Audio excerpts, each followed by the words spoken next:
Hi everyone, welcome to Ellie tutorials. अगर आप Eli tutorials के स्टूडेंट नहीं हो और अगर आपको किसी भी टेक्स्ट बुक की आवश्यकता है तो आप इस नंबर पे कॉल कर सकते हैं ताकि जो भी टेक्स्ट बुक है वो आपको मेल की जा सके। ठीक है, तो चलिए हिंदी पढ़ना शुरू करते हैं। पढ़ाई शुरू करने से पहले मैं आपको कुछ बताना चाहूँगी। सबसे पहले हम व्याकरण से शुरुआत कर रहे हैं और दूसरी बात, अगर आपको पढ़ने के दौरान कोई भी डाउट्स आते हैं तो वो सारे डाउट्स हम जो एक लाइव डाउट सॉल्विंग लेक्चर होगा उसमें हम वो सारे डाउट्स डिस्कस करेंगे, सॉल्व करेंगे। ठीक है, तो चलिए पहले टॉपिक से शुरुआत करते हैं जिसका नाम है संज्ञा। संज्ञा मतलब क्या? संज्ञा यानी नाउन। इंग्लिश में हम इसे क्या कहते हैं? नाउन। तो आपने इंग्लिश में तो ये जरूर पढ़ा होगा। संज्ञा यानी किसी व्यक्ति का नाम, किसी वस्तु का नाम या फिर जगह का नाम या किसी एक प्रजाति का नाम या भाव दर्शाने वाले जो शब्द होते हैं, भाव प्रकट करने वाले, ये भी संज्ञा कहलाते हैं। जैसे राम जो एक लड़के का नाम है, जैसे शहर, जैसे घड़ी जो वस्तु का नाम है। तो ये जो सारे नाम होते हैं ये संज्ञा होते हैं, इन्हें हम संज्ञा कहते हैं। तो यहाँ पे संज्ञा की परिभाषा लिखी हुई है। किसी व्यक्ति, प्राणी, वस्तु, स्थान, भाव के नाम को संज्ञा कहते हैं। अब संज्ञा के मुख्यतः 3 प्रकार है। सबसे पहला जो प्रकार है उसका नाम है व्यक्तिवाचक संज्ञा। व्यक्तिवाचक मतलब क्या? व्यक्तिवाचक यानी इंग्लिश में हम इसे क्या कहते हैं? Proper noun. तो व्यक्तिवाचक मतलब जो एक पर्टिकुलर व्यक्ति का नाम होता है, एक पर्टिकुलर जगह का, एक विशेष स्थान का, एक विशेष व्यक्ति का नाम, तो उसे व्यक्तिवाचक संज्ञा कहा जाता है। ओके, तो जैसे यहाँ पे एक पहला वाक्य है, राम बाहर जाता है। तो राम ये एक विशेष व्यक्ति का नाम है, एक पर्टिकुलर व्यक्ति का नाम है। तो इस वाक्य में राम ये शब्द क्या है? व्यक्तिवाचक संज्ञा। दूसरा वाक्य है वह मुंबई में रहता है। इस वाक्य में मुंबई ये एक विशेष स्थान का नाम है, एक शहर का नाम है, जो एक पर्टिकुलर जगह का नाम है, जो हमें उसकी जानकारी दे रहा है। तो ये जो शब्द है, ये जो नाम है, ये क्या है? व्यक्तिवाचक संज्ञा। ओके, अब आते हैं दूसरे नाम की ओर, दूसरे प्रकार की ओर, जिसका नाम है जातिवाचक संज्ञा। जातिवाचक संज्ञा यानी कॉमन नाउन। जातिवाचक यानी जो एक ग्रुप को, एक जाति को दर्शाता है। जैसे पहला वाक्य है लड़का बाहर जाता है। लड़का ये जो शब्द है इसमें बहुत सारे लड़कों के नाम आएंगे, किसी एक लड़के का नाम नहीं है, बहुत सारे लड़के, कई लड़के। तो मतलब क्या? ये जो शब्द है ये लड़कों की पूरी प्रजाति को हमारे सामने रख रहा है, पूरी प्रजाति को ये शब्द दर्शा रहा है, एक विशेष प्रजाति। ठीक है, तो ये लड़का जो शब्द है ये एक विशेष जाति को दर्शा रहा है, कई लड़कों को हमारे सामने या कई लड़कों की जाति को दर्शाता है। तो इसलिए लड़का ये जो शब्द है ये क्या है? जातिवाचक संज्ञा। उसी तरीके से दूसरा वाक्य है वह शहर में रहता है।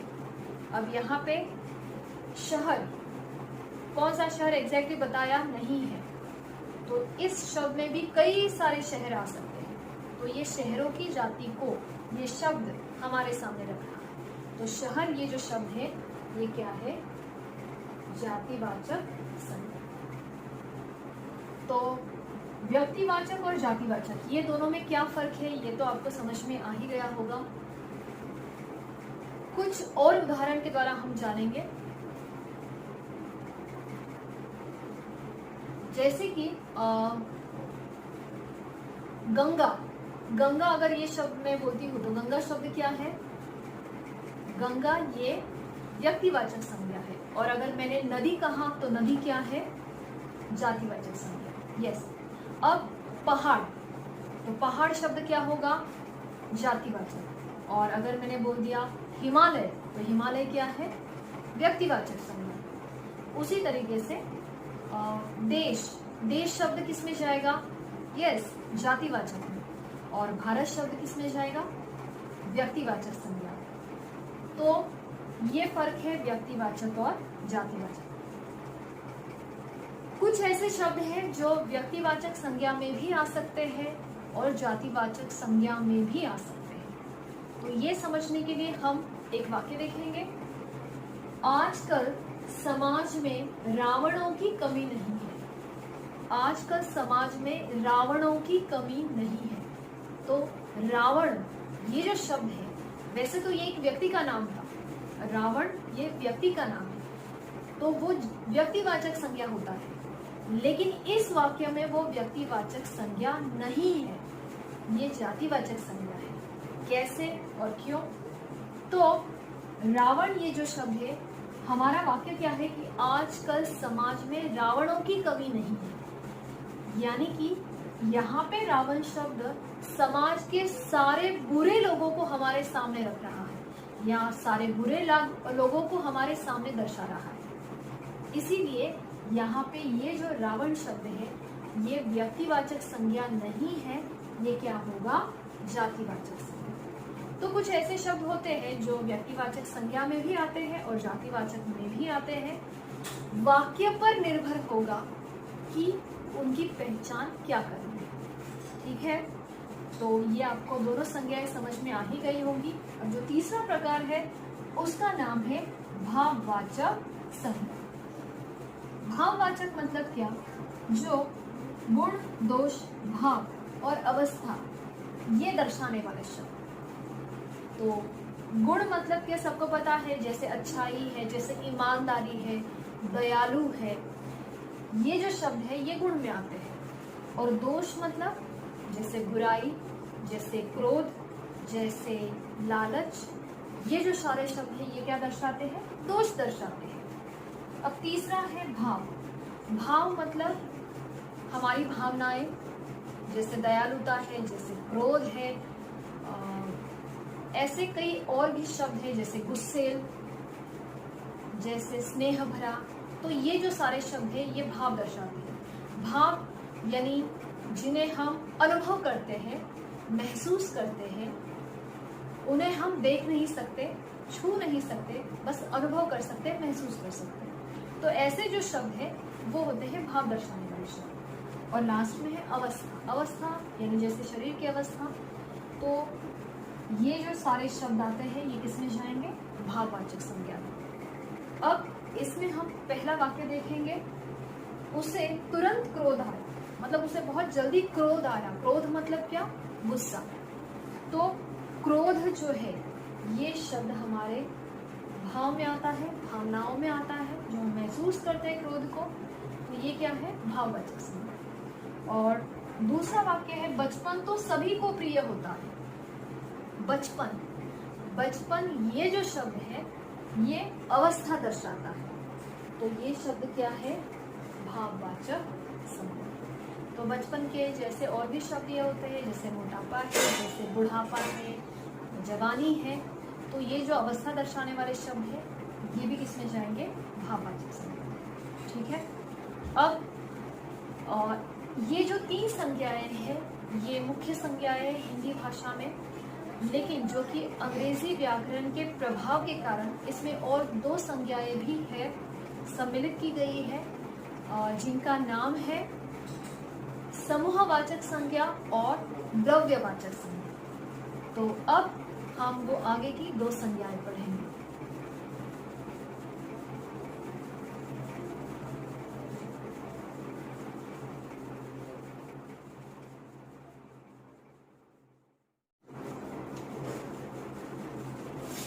तो संज्ञा का चौथा प्रकार है समूहवाचक संज्ञा। समूह मतलब क्या?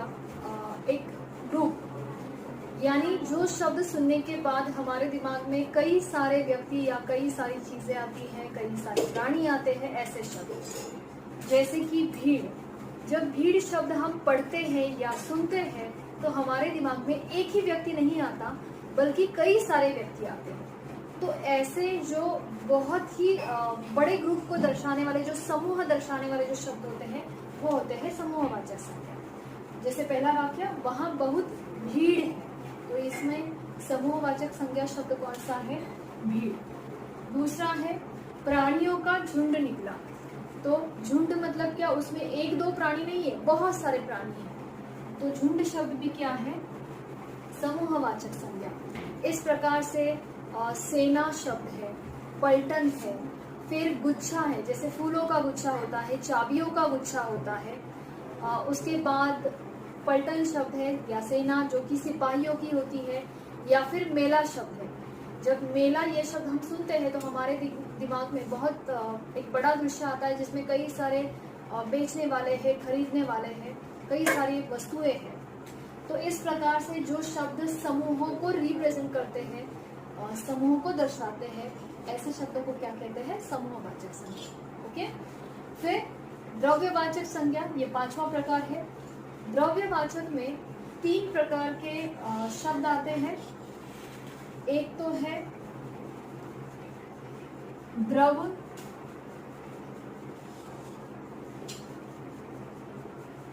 दूसरे है पदार्थ,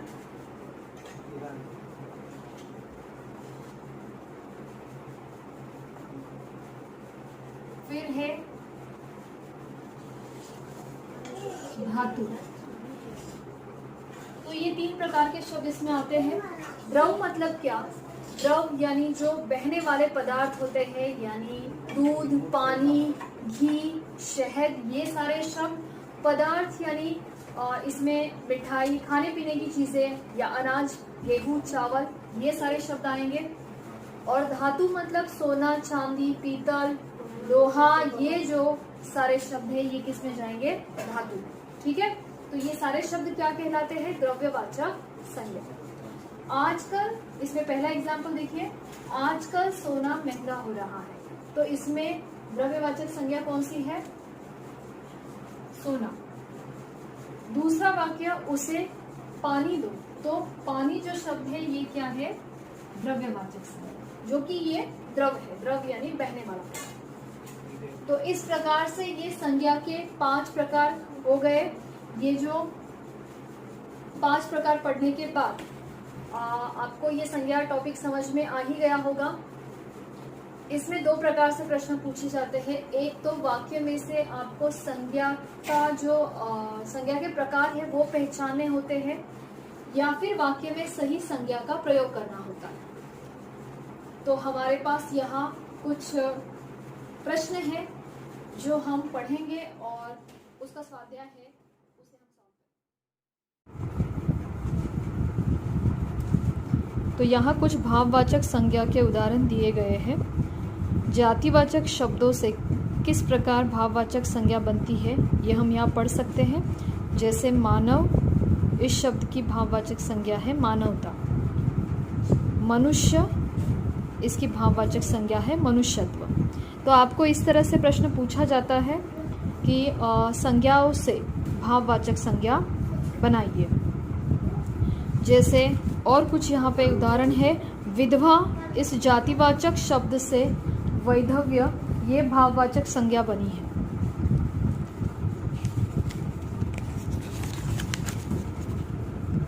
यहाँ कुछ और उदाहरण आपको देखने मिलेंगे। क्रिया से बनने वाली भाववाचक संज्ञाएं हैं यहाँ पे। जैसे सीना, इससे सिलाई, या रोना, इस शब्द से रुलाई, मिलाना, इस शब्द से मिलावट। तो ये कुछ उदाहरण है कि किस प्रकार से क्रिया से भाववाचक संज्ञाएं बनती है। साथ ही साथ यहाँ पे अवयव से बनी हुई भाववाचक संज्ञाएं आपको देखने को मिल रही है। ऊपर से ऊपरी, या आगे पीछे से आगा पीछा, या फिर शीघ्र से शीघ्रता। तो इस प्रकार से अव्ययों से, क्रिया से, जातिवाचक संज्ञाओं से भाववाचक संज्ञा बनाई जाती है। अब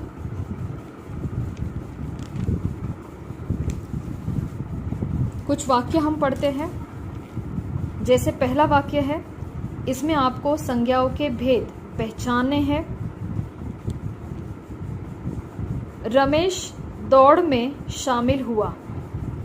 इसमें रमेश ये जो शब्द है ये व्यक्तिवाचक संज्ञा है, दौड़ ये शब्द भाववाचक संज्ञा है।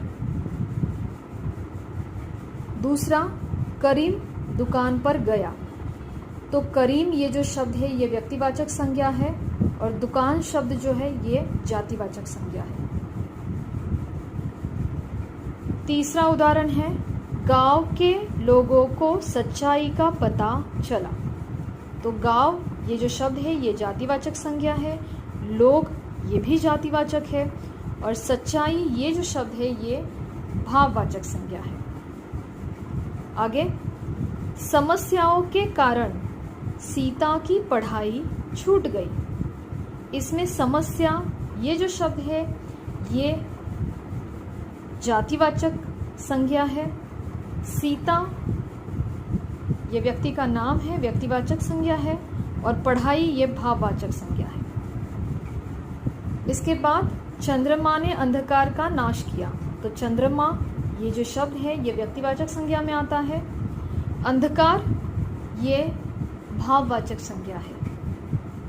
उसने बड़ी शांति से पुस्तक देखी, शांति ये जो शब्द है ये भाववाचक संज्ञा है और पुस्तक ये जो शब्द है ये जातिवाचक संज्ञा है। बच्चों को शहद पसंद है, इसमें बच्चे या बच्चों ये जो शब्द है ये जातिवाचक संज्ञा है और शहद ये जो शब्द है ये द्रव्यवाचक संज्ञा है, जो कि द्रव्यवाचक संज्ञा में आता है, बहने वाला पदार्थ है।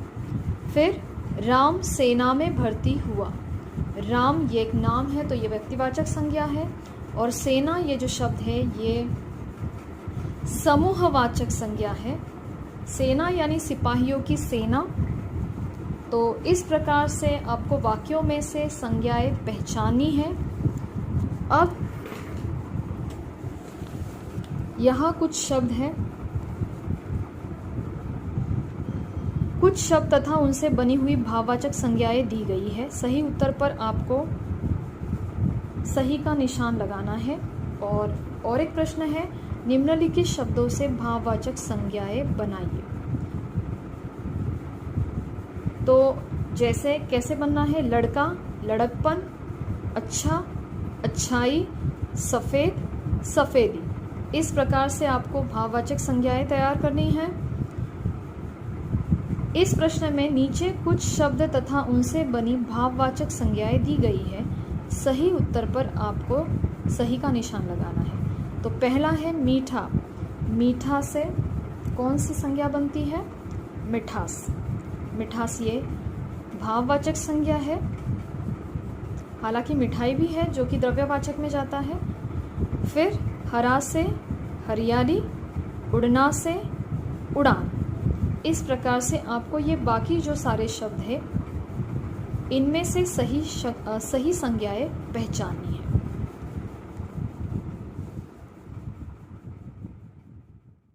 तो इस प्रकार से हमने संज्ञा, ये पांचों संज्ञा आज पढ़ ली है और जो भी आपको ये अभी मैंने स्वाध्याय दिखाया था वो भी आपको कंप्लीट करना है। साथ ही साथ हर संज्ञा के 10 उदाहरण तैयार करने हैं। उदाहरण मतलब आपको वाक्य लिखने की आवश्यकता नहीं है, बस हर संज्ञा के 10-10 शब्द उदाहरण के तौर पर लिखने हैं। तो आज हमने व्याकरण का पहला टॉपिक संज्ञा ये पूरा किया।